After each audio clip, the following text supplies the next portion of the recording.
Le but recherché est de créer dans l'eau un milieu non agressif. Pour cela, nous avons choisi d'utiliser des aimants permanents, seul support d'énergie qui n'interfère pas avec l'eau. Ceux-ci, montés en opposition de polarité avec la précision du micron, créent des champs magnétiques qui servent de support pour engendrer la germination des cristaux de calcium et ont pour but d'ordonner une population de germes de calcium présents dans l'eau sans toucher à son équilibre naturel.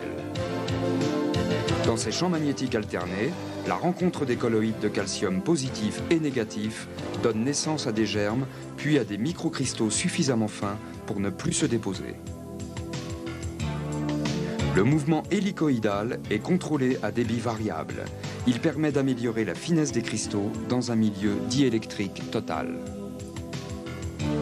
La succession des champs magnétiques alternés a été déterminée par nos études scientifiques. Le fait d'utiliser un minimum de 5 aimants est un des éléments fondamentaux qui nous permet de garantir une efficacité de 98%.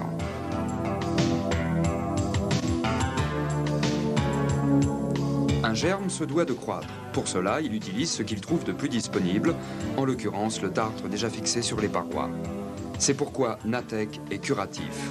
Une des particularités de Natech est la protection contre la corrosion des métaux en contact avec l'eau, par la création d'une surface stable et homogène qui isole le métal. Ceci est valable tant pour l'acier que pour tout métal électronégatif ou électropositif. Cette particularité de Natech est brevetée depuis mars 1985. Sur un métal neuf, la protection se fera sous la forme d'un filmogène linéaire.